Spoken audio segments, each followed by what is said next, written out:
Ito ng Thinking Pinoy.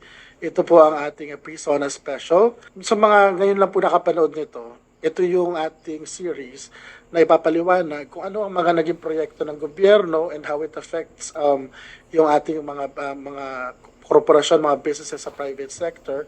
Kasama po natin today si Mr. Kevin Tan, ang Chief Executive Officer and Vice Chairman of the Alliance Global Group Incorporated, at kasama doon yung Mega World Corporation. Tama po ba? Mega World, Emperador, Travelers, and McDonald's. Ayan, Emperador, Travelers, and McDonald's. So ano po ito? Maraming sektor po ang may kinalaman dito. So nandun yung tourism, nandun yung food and beverage, at saka Mall business. real estate. Ayan. And liquor. Magandang araw pala, Kevin. Hi, good afternoon, Okay. Jay. Welcome back. Salamat.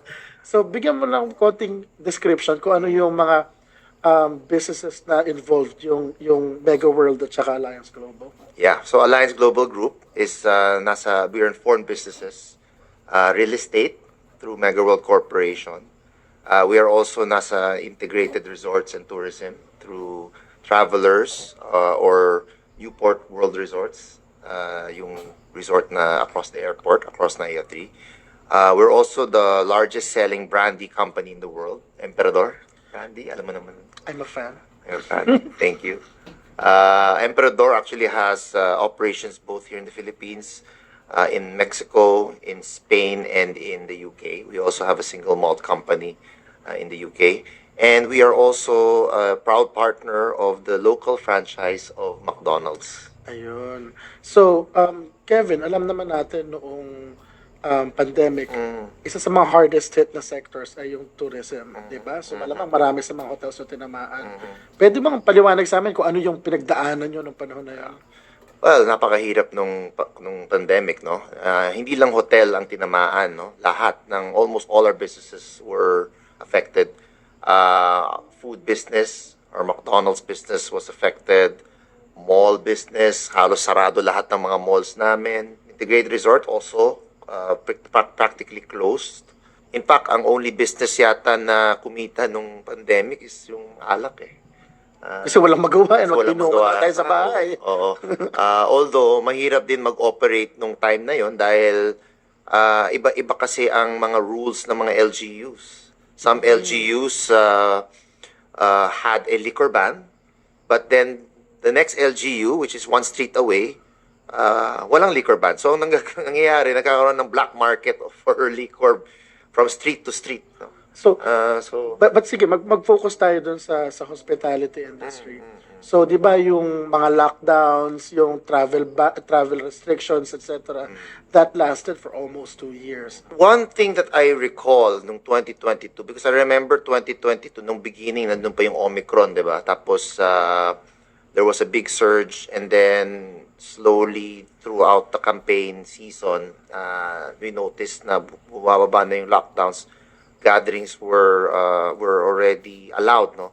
But one remarkable thing I remember nung pag-upo ni Pbbm is that how quickly they were able to restore normalcy. Nung natapos na yung pandemic, at marami, di ba ang problema natin yan, mababa yung consumption levels, di ba, ng taong bayan. And we had to encourage consumption para magkaroon economic activity. So how did the government interact with Mega World and other corporations in the hospitality industry, for example, para po tulungan kayo na mag-emerge, makabalik back to normal? I think one of the things na the government did very quickly was simple things like the removal of mask mandate. Kasi ang mask mandate dati, may psychological effect yan on the consumers. When it was removed, we immediately saw an uptick in consumption. No? More people were going to our malls, more people were eating out, more people were traveling, simply because people finally felt safe. No? Even with the mask before, you still didn't have that feeling of safety. When that was removed, immediately you saw the recovery go full swing.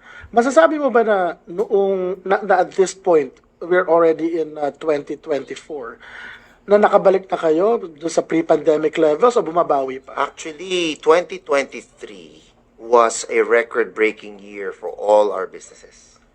That was right after the opening of the economy. PBBM had already come in noong 2022.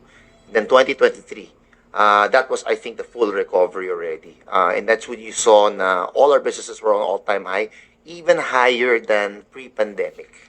So Even you higher. had to expand, no? We were, and of course, we had to expand. No? Before the pandemic, give me a ballpark figure lang. How many people ba are employed by Mega World Corporation? Kaya to the nearest 10,000 siguro. Well, the group, Lang Alliance, sorry. no, Alliance Global Group employs up to around 40,000 people for our four different businesses, various businesses. So far ngayon, 2024, dumami ba yung hinire ninyo? Yes, I mean, right now, for example, in construction activities alone, we have about 20,000 people working in our construction sites all over the country today. Before the pandemic, it was less than half, or even less than half pa, no? So, sa tourism, for example, today we have about 15,000 people working in our hospitality business. Again, this wasn't the case during the pandemic. Case in point also, in the last 2 years since PBBM has become president, we had actually now opened 5 new townships all over the Philippines. Ano ba yung township? Pwede pa explain lang kasi honestly ako I don't know. Sure. I have a general idea of what they are, Sure. but I don't exactly know what they are. Sure. So pa-explain naman ano ba yung township? For Mega World, what we specialize in is building what we call these township concepts. In township, it really puts together housing component with the working component, which is offices, retail, sometimes schools. And then we build the infrastructure, the roads, the utilities. So para siyang mini city. We currently now have about 32 townships all over the Philippines. 5 of that we actually launched or opened during the time that the last 2 years since PBBM had become the president. So, and this year alone, we probably will launch another 3 more townships to close it out at 35. Tama ba yun na pag nagtayo kayo ng bagong township sa isang locality, it breaks business, diba? Absolutely. I call the township concept an economic catalyst or economic driver. Half of our townships, by the way, are outside Metro Manila. So, whenever we build a township, let's say in a place like, for example, one of our townships is in Palawan, in a relatively new area called San Vicente. We are actually the first one there. But when we open, we believe that it will become an economic driver. It will create jobs for the local communities. Hindi na kailangan magsiksikan sa Manila. Hindi na sa Manila. We did this also in Iloilo. Pag pumunta ka sa Iloilo Business Park, we actually have an entire city there, no? I think we've helped transform the BPO sector, the business process outsourcing sector in Iloilo. And we have created up to 100,000 new jobs there in our city alone. So these are economic drivers, and we hope to bring this to different parts of the Philippines. Ito medyo out of left field lang. Kasi syempre marami sa mga kababayan natin, they want to, form their own small business, maybe a restaurant or some kind of shop. Tapos kung mali nabalitaan ko, uy, yung Mega World, magtatayo pala ng township in this place. Tapos kapitbahay ko lang pala. So, open ba kayo na makipag-kontrata dun sa mga ganong mga maliliit na negosyante or puro kayo naka-prangkisa? No, not at all. Actually, majority of our we allocate a certain amount of our space para sa mga MSMEs or the local businesses. What we provide them is a space where there's already a captive market. Kasi nandun na yung mga residente na that we bring in, nandun yung mga office workers. There's natural traffic, and it's a prime location. So definitely we like working with the local economy. We like working with the local population as well. So pag nagpapasok kami ng mga business process outsourcing, that gives employments to the local population. And then when we do the construction, again, the local population benefits. Tapos meron pang mga ripple effects yan, yung mga transportation, mga tindahan. Correct. So it really helps boost the local economy. Yeah, actually, sinasabi ko nga sa mga followers ko sa Thinking Pinoy, for example, may bagong call center. Siyempre, yung mga call center agents na yan, kakailangan nila mag-lunch break. So, pati yung mga tindera ng mga Jolly Jeep, halimbawa, sa Makati, kumikita din yung mga yan. So merong parang domino effect. It creates even more jobs. So, speaking of job generation, at napag-usapan natin yung real estate arm ng Alliance Global. Let's talk about naman yung mga hotel. So, sa ngayon ba, ilang mga hotels and generally sa mga areas merong mga hotel holdings ang Alliance Global? We're currently the largest hotel operator in the country.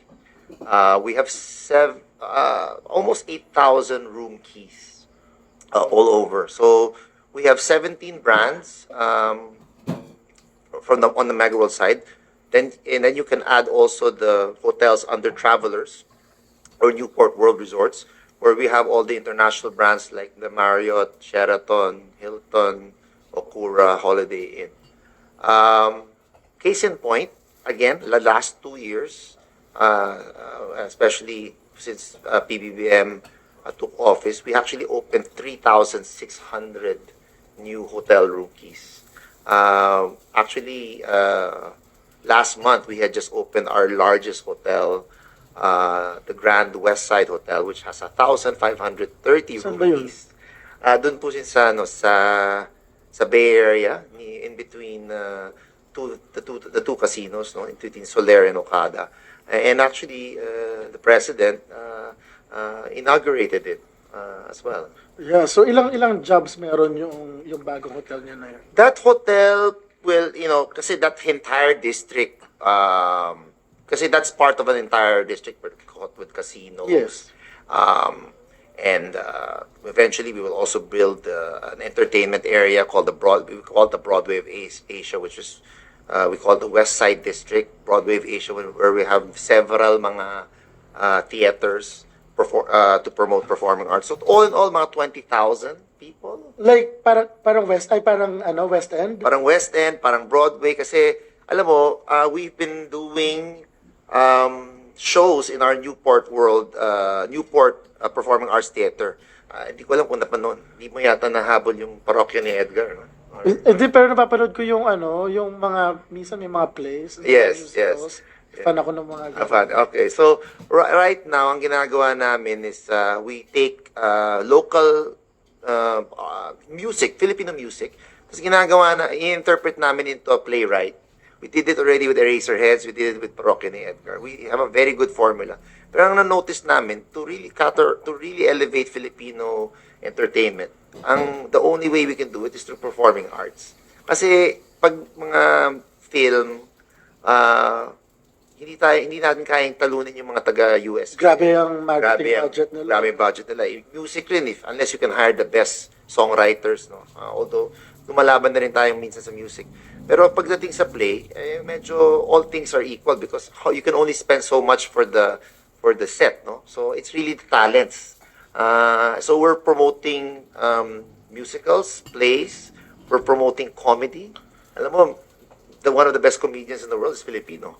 All you need is one guy sa stage, diba? Yeah, and, stand-up lang siya doon. Stand-up lang, and you can fill up an entire arena. So we believe in promoting the talents, no? So ang kailangan dito is infrastructure, venues. And so that's what we hope to bring in West Side City. So this hotel is just the first part of this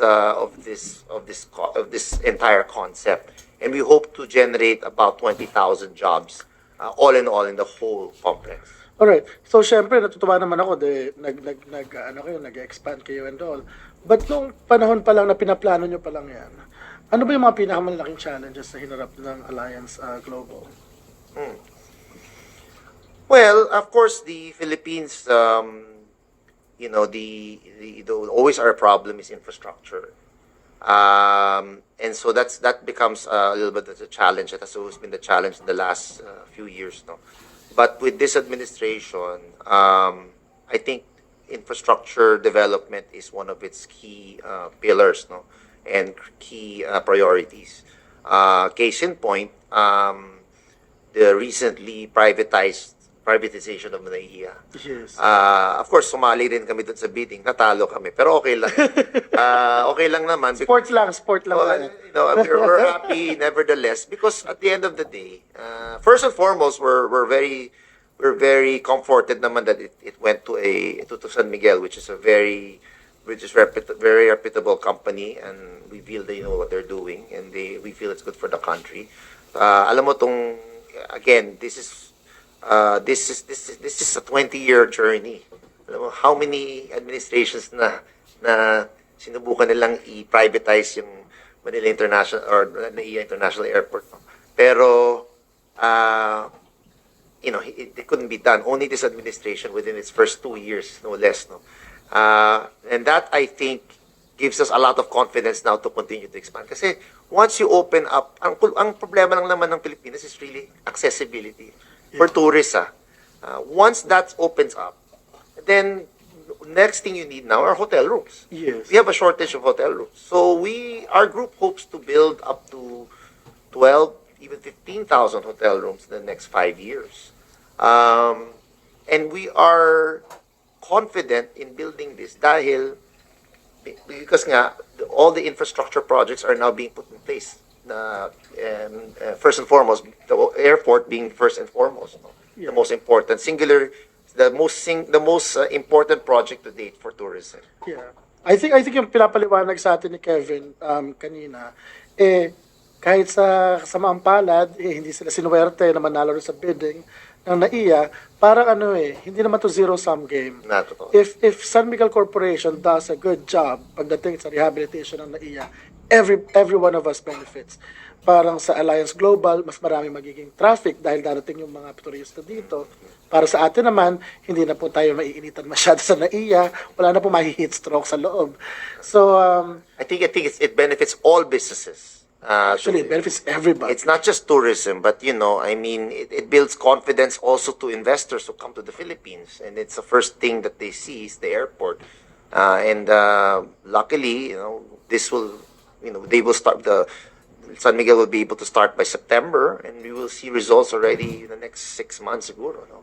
Okay.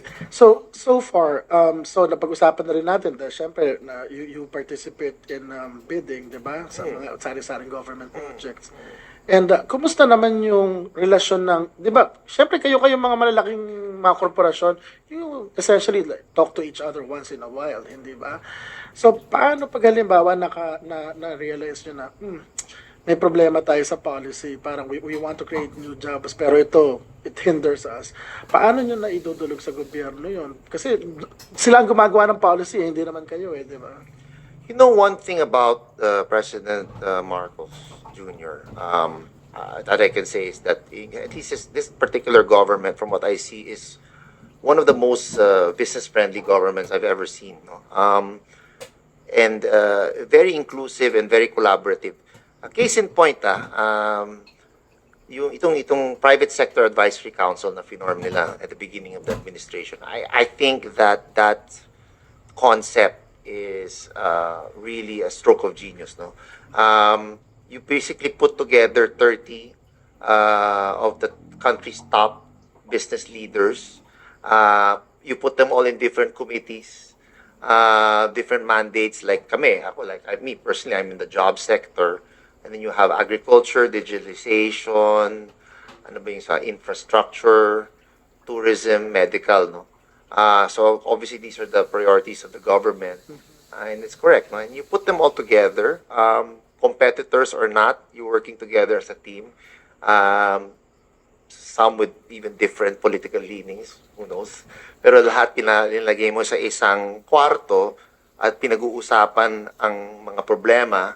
And then we present to the president once every quarter. And the president actually really listens. Of course, hindi naman lahat ng suggestions pumapasa, syempre, di ba? Pinag-iisipan yan. But it allows the private sector to have an audience or to have a voice. And again, this is something that I have not seen before. And I think that this collaborative environment is very conducive, and it really creates a very positive atmosphere for business. That's one of that's one of the things na nakita ko. So is it safe to say na parang nagmi-meet ang top businessmen and kumbaga parang tulong-tulungan paangat imbis na hila-hilaan pababa. Tama? Exactly. So dun sa mga sinuggest niyo sa kay Pbbm through the advisory council, yung ano ba tawag? PISAC, Private Sector Advisory Council. Ayan, Private Sector Advisory Council. Alin ba dun yung, bigyan mo lang one or two examples lang, nung napagbigyan kayo, and somehow, it created jobs or... Yeah. Well, one thing that I wanted to... This is not with my committee, no, but with another committee, a tourism committee. One thing that they were able to get passed is itong mga visa on arrival from India. And I think even at one point China. Alam mo ba that is transformative for our tourism industry. Because right now, to be able to get a visa to come to the Philippines, ang haba ng proseso. I think what they were able to do is not really visa on arrival, but a online portal to be able to apply for your visa. Again, transformative yan. To be able to bring in the quality tourists into our country. So nabawasan yung red tape? Nabawasan ng red tape. Of course, I think it's still a work in progress, no? Pero yung India yata mauna na or nagawa na yata eh. So magsisimula na yan. Ano, India is probably, is one of the largest economies now in the world. If you go to Singapore, one of their highest tourist arrivals after China are actually from India. So ang laki ng market na yan to be able to get that to the Philippines, no. We have a lot of local Indian. We have also a very big local Indian community, which helps. So that's something that I think will be very good for the country and really will boost tourism. So it's one of the examples I can name. All right, let's just take a step back. Kasi we've been talking for 30 minutes na, and we're talking about, building hotels, boosting tourism, etc., etc., etc. And then I suddenly remembered, I think it was a few weeks ago, I got to talk to the president, informally lang. And then I said, kailangan lumaki yung ekonomiya ng Pilipinas, lalo na ngayon kako na bata pa yung populasyon natin, we're not yet aging that fast. And then he said, alam mo talaga, pinakamahalaga tourism. Tas, ang problema, hindi ko naman tinanong kung bakit. Basta, kasi medyo starstruck pa ako nun eh. So, paliwanag mo sa akin lang, Kevin, of all the sectors sa economy natin, ba't iba yung gigil ng Pilipinas na i-boost yung tourism? First, because of the Filipinos and our culture. The Filipino hospitality professional is the most sought after nationality all over the world. Alam mo, every year, for example, sa hotels namin, we lose anywhere from 300 to 500 people a year na kinukuha to go abroad. Sa cruise ships, sa Middle East, sa Europe, especially ngayon na may gera sa Russia and Ukraine. Dati kasi yung mga hospitality personnel sa mga servers sa Europe are usually from Ukraine or Russia. So ngayon wala na. So Filipinos ang kinukuha nila, no? So we're the most sought after. Kasi we're naturally talented in that respect. We're really made for tourism. Mabait tayo, magaling tayo mag-English, we can entertain, mapasensyahin. Naliligo madalas. And so, low-hanging fruit sa atin yan eh. Natural tayo dyan eh. And because of our young population, it's the easiest to train for this sector eh. So, really what's needed lang talaga, and I think the government under PBBM is now doing it, is really, let's fix the infrastructure, let's fix the airports. Hindi lang yung Manila International Airport, but also the regional airports.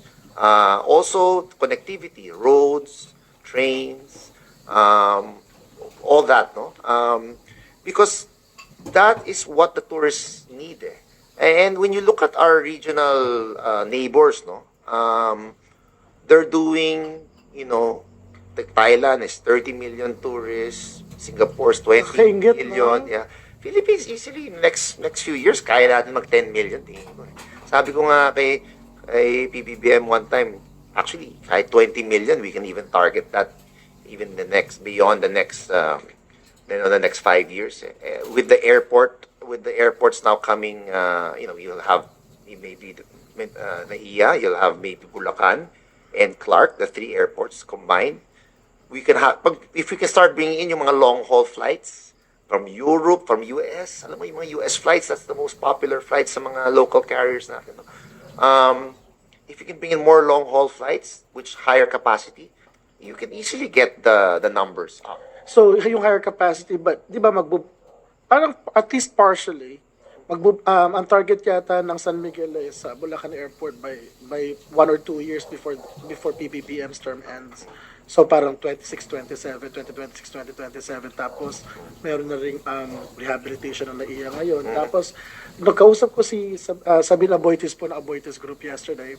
Ang sabi naman niya, target daw, tumaas daw ng up to 60 million daw, parang gano'n na maging capacity ng naiya from currently 30 odd 40, million, gano'n. So, given that, na mukhang generally sa pagkakapinta mo sa amin, mukhang supportive naman ang administration pagdating sa pag-boost ng tourism, infrastructure, etc. Would you say that the economy is being managed well, or are there significant areas for improvement? I think the economy in this administration. Well, I think this administration is definitely managing the economy very well. Like I said, first is the way that it's very business friendly and very open to engaging the local businesses or the businesses entities in this country. I think also secondly is the outwardliness of our president. I mean, going out to different countries and trying to promote the Philippines and inviting foreign investors to come. That's a huge, again, step for us. No, I don't think more important that we have an administration that goes out and tries to bring the business in. No, and I've traveled with the president several times, and I've seen the response from the international community, and the international entities, the foreign entities, and when they hear them talk, when they hear them explain things, right away the interest is there. Kaya I was told na in the first half of this year, POI recorded, I think, one of their highest amounts of pledges. No, I think 950 billion pesos worth of pledges. I think the highest it has ever had in any 6 months period. No, I think this is testament to really that push to have a more outward looking economy. No, kami sa aming businesses, we see it also because we are always promoting the Philippines to foreign investors through the BPO sectors. And on many foreign trips, we've actually talked to a few of them, and a lot of them have actually shown a lot of interest to expand here or to come in here for the first time. So doon sa 900 plus billion na mga pledges, and siyempre may iba dyan hindi matutuloy, di ba? Kaya nga pledge pa lang, di ba? Pero siyempre may iba na natuloy na and pumasok na sila sa bansa. So yung palagay, how will that help the average Pinoy on the street? Parang kung ako tatanong, ano pa kaya alam ko dyan? First and foremost is the job creation. To have foreign investors come in and set up shop in the Philippines, that creates jobs, diba? And then of course, that also creates, when they're here, they train people, they invest in our economy. So it also trains not just the current generation but the next generation as well.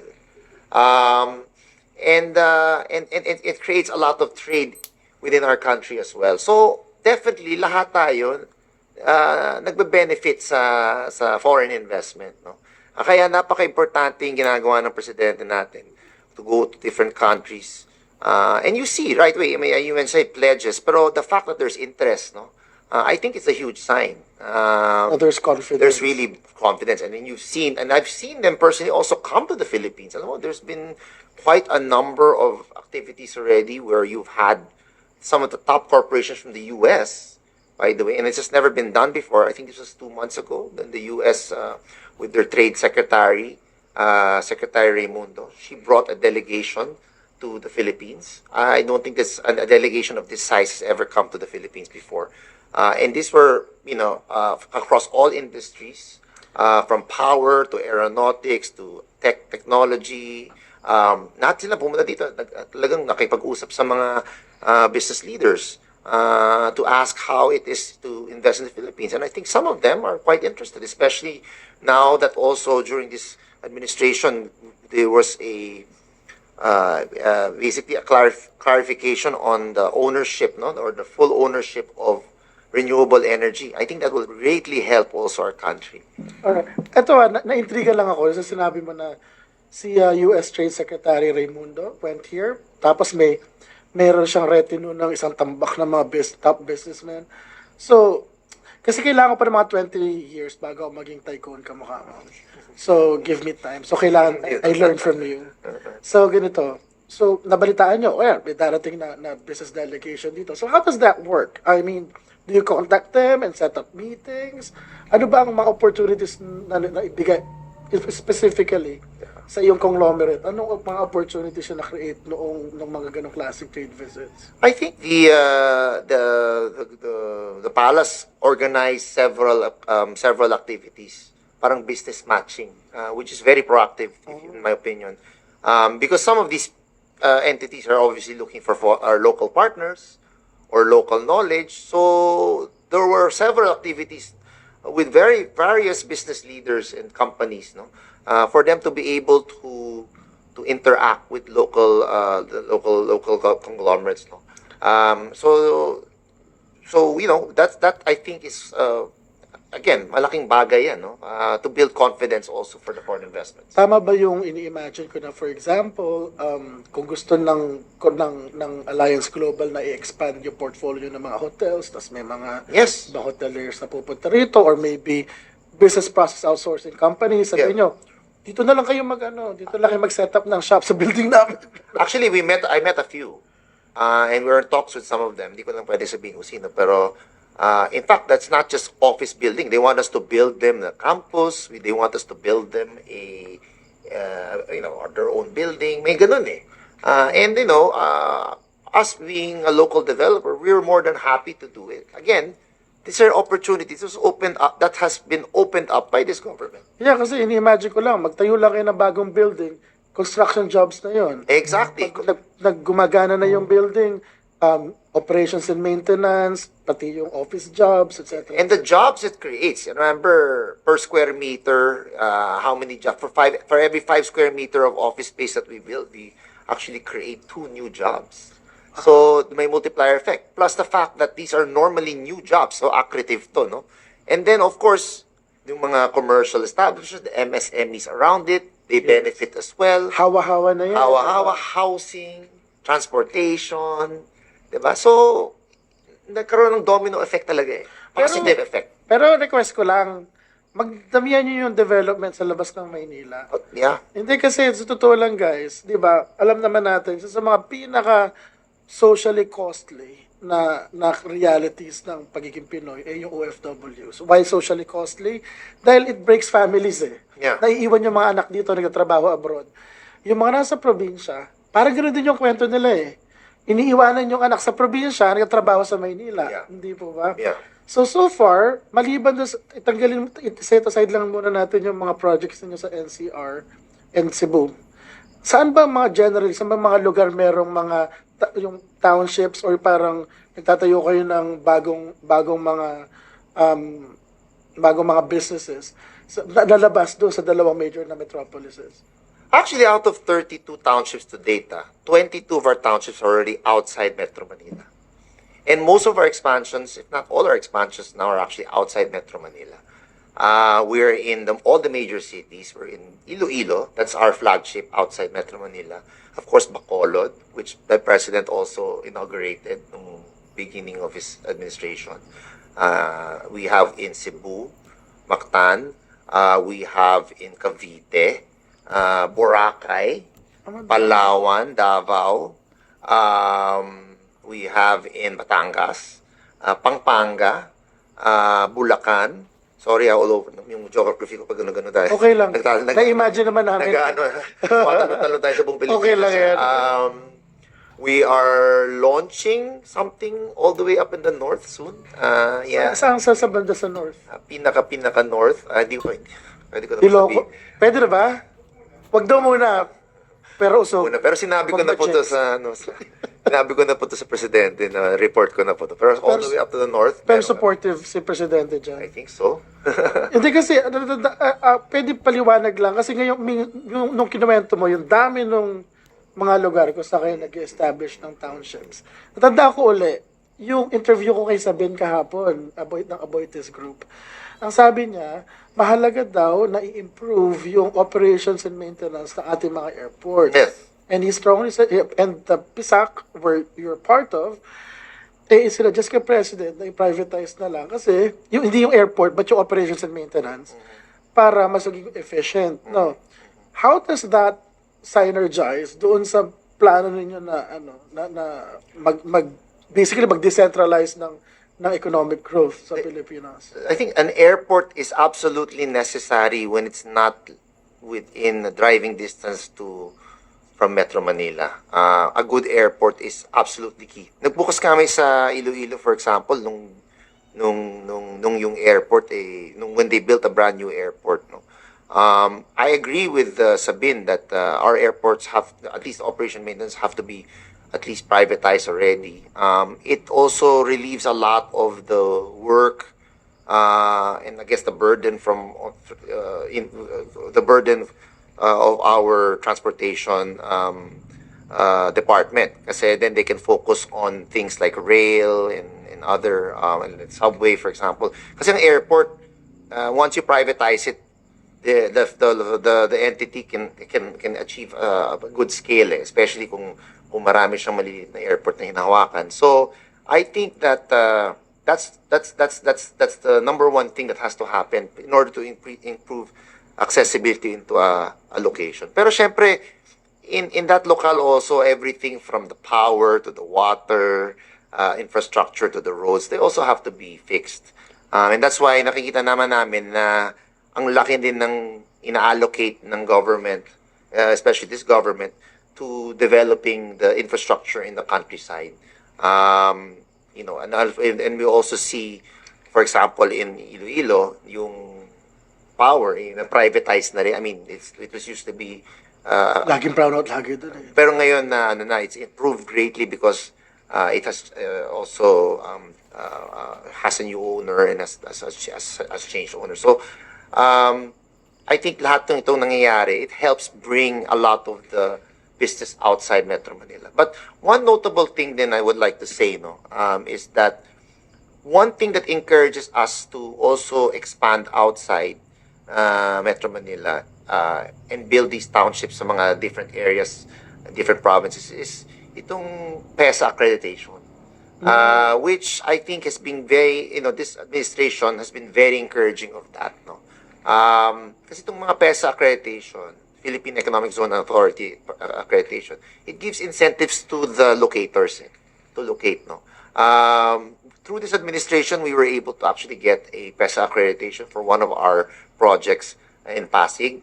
But at the same time, we are applying as well for accreditation in our various projects outside Manila. And I think once we get that accreditation, it will create a massive amount of jobs and developments into that in those particular province. And BPOs, ang galing ng job generator ng BPO. Alright, para lang konting context, syempre, isa sa mga pinaka-challenge ng mga gustong bumuo ng bagong businesses Yung capital, yung kailangan cost of capital, kailangan din nila i-boost yung profitability. Pag merong PEZA accreditation, di ba merong preferential tax bracket? Tama ba? Yeah. You get a tax holiday, but at the same time, the entity works only with one agency. They don't need to get any more permit from the local government or from this. Parang ano siya, all encompassing. So parang ano siya, in terms of ease of doing business. Yes. The PEZA route is probably the best, if not the best. Kumbaga, isang kausap na lang. Hindi na One-stop yung shop magulo. ang tawag nila doon. So napaka-importante yung PEZA accreditation, and Pbbm has been very, very supportive again of this particular route, no, and this particular concept. This government does recognize that this is one of the key features in expanding to the countryside development. Okay, so balik lang tayo ng konti. Napag-usapan natin kanina yung Private Sector Advisory Council, na yung mga tycoons, yung mga biggest business leaders, you talk amongst yourselves and submit suggestions to the president.